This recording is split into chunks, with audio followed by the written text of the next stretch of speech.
good night of boxing, huh? It's a great night of boxing, man. Great weekend of boxing, man. You know what I'm saying? When I was here in New York, it was just shit. It was shoot. It was all boxing. All of it, right? Yeah, it was all boxing, man. It was all good, bro. It was all good. What was your favorite fight?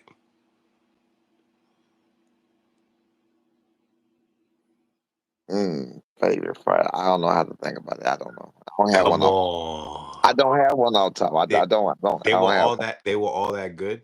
No, no, no, no, no. I mean, the most exciting one would have been the last one we just saw, the nail in the coffin of the one we just saw. So I would have to say that one, but I ain't gonna lie to you, bro. You know what I'm saying? I feel bad for Edgar Berlenga. I feel bad for that happening to him in this city. Bro, he had Fat Joe come out with him. He had them people going crazy in there. You got Puerto Ricans, you got Puerto Ricans, you got Fat Joe with you, you pretty much in Brooklyn, pretty much. You know what I'm saying? You in your city. This man came from across the waters, bro. So I mean, but of course, with my son, doing what he do, I respect that type of energy from Shiraz and doing that, and I respect that type of victory, getting it that way. But somebody got to be on the losing end of it, and I feel bad for Langham. It ain't easy being on the other end of it like that. So I mean, but realistically, yeah, as a boxing fan, yeah, that was the best one. All right, so I just had a few people on Corey, Corey Spinks and GT. Oh, you been Uh, over here cooking? I ain't even know you was on. oh yeah, I was cooking. Yeah, Coach Kenny still believes that he possibly still has an opportunity to come back, but Corey Spinks believes that that's all done for Edgar. He didn't want to do an interview after. Showed even worse that his mental, he got beat mentally, not just physically. So That's I mean, yeah, tell me yeah. what you think about that? Obviously, Hey man, look, being older made me a little bit soft. Thank God I was able to raise my son to be who he is before I got a little bit soft. And having grandkids make you a little bit soft too. Uh, and being a little bit soft, I got to be real. You know what I'm saying? Now he right. He absolutely right. I told you about the mental. I talked to you about that before. I told you about it before my son went through it. Just less than a year ago. But hey, pressure do two things. It either bust pipes or it create diamonds. And thank God the type of pressure that I put on my son, that the world put on my son, that people put on my son did that. But with Berlanga, he's already shown that he can crack under pressure, like even, doing the biting and things of that nature. You know what I'm saying? But I hope he come back. I hope he come back. I hope he get it together and you know what I'm saying, get everything straight. I hope it work out for him, man. But the boxing world is unforgiving, but they gonna light him up. and he's from New York, so they're gonna light him up even worse. They gonna light him up. Then you got Oscar. You got what he said to Oscar. You Did you see got what Oscar put up? with the hair and the wig. I was looking at that when you just called me. That video was playing on my phone. That's why I answered so fast. Let me let the audience see it so that way they can know what Yeah, we're when talking you about. called me, you interrupted that video. Well, we back. Oh my God. Sheeraz, congratulations. Berlenga. Oh my God, you got knocked out.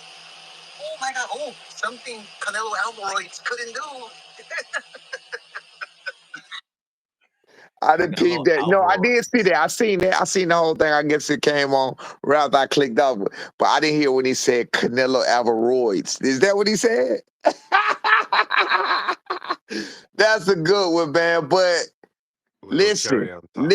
listen. All BS aside, we got to keep it. We got to keep it a beam in this business. That's what it is. That's what you sign up for. We give it. We got to be able to take it. That's the unsoft side of me. You feel what I'm saying? That's the real side of me. Like we give it. We got to be able to take it. We got to be able to, take what we did could dish out. So Belanga was talking all the trash. He got to understand, bro. That comes with a heavy price. You know what I'm saying? But it happens. It happens in boxing, and a lot of people been through it. People were saying, "Hey, listen, is his chin gonna be there? Is it all through when it comes to the chin insurance? He was able to go the distance with Canelo Alvarez, but with Shiraz, it just seemed like it couldn't hold up. What's your thoughts?" I kind of saw it coming. Not the knockout per se, not the knockout per se, but I saw experience from experience. I know how it is being under them lights and getting hit with shots clean like that.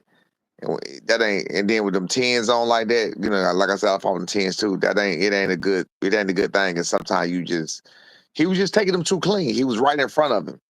I think, matter of fact, I had just pointed out to my son. As soon as I pointed it out, I think he slipped one. I said, okay, he slipped one in. But other than that, bro, he was literally getting hit straight down the middle. You know what I'm saying? Like with some good shots. So I said, yeah, I said when I start watching it, and then when he got close to where he needed to be and where he needed to work, which Sheeraz was letting him get close. He had all the opportunities in the world. Let's keep it real. He had all the opportunities in the world to do in the world to do the exact same thing to Sheeraz, because Sheeraz was not doing He what just he didn't needed take to do. advantage of those He didn't take opportunities. advantage of what Shiraz was giving him. You know what I'm saying? Because he So did give Shiraz uncomfortability at times, but never really he capitalized never on it. took it. He never took advantage of it. You know what I'm saying? He never tapped into it. B was saying he thought it was pressure. B was saying he thought it was. This is before he got knocked out. B was like he was like, nah, he breaking to the pressure. I said, I don't think so. I said, because I said normally when fighters break to the pressure, they freeze up. They freeze like a deer in headlights. They won't throw punches. You know what I'm saying? He was actually throwing punches. He was actually doing some things. He just wasn't doing enough. And like you said, wasn't capitalizing on certain things. But he wasn't freezing up. You know what I'm saying? So I don't think it was the mental pressure. I don't think I wouldn't say that. You know what I mean? It could have been, but I wouldn't say that. He just went on. He just went on. He wasn't doing what he's supposed to do. How you think Shiraz matches up with Canelo Alvarez?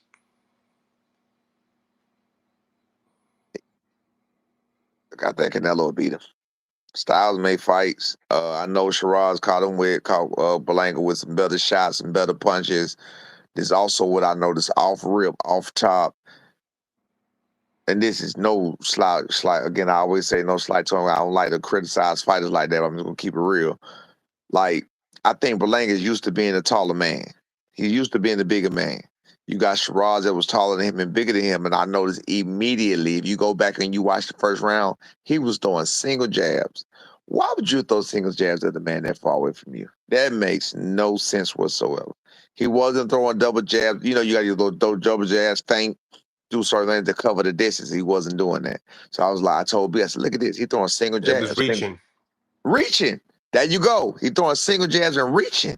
So it was like he not used to being a shorter man. Like I was like, I don't know what kind of That's how you see sparring. uncomfort. Yeah, that's how you see So I was like, uncomfort. I don't know what kind of sparring he had or whatever, but he definitely wasn't used to being a shorter man at all. And then you like I said, he keep. I mean, again, I give him credit. I definitely don't think I think he was. I think he was doing what he. I think he was trying to do whatever he wanted to do. Like I said, he walked Shiraz down. Shiraz gave it to him. Let him walk right in the front door. Let him walk right in the front door without a jab sometimes. And like you said, he did not take advantage of it. So I think that I think Canelo would exploit all of that on Shiraz. You feel what I'm saying? Hmm. So again, we got to say style makes fights. I think Canelo would beat Shiraz. I think he beat Shiraz definitely, definitely.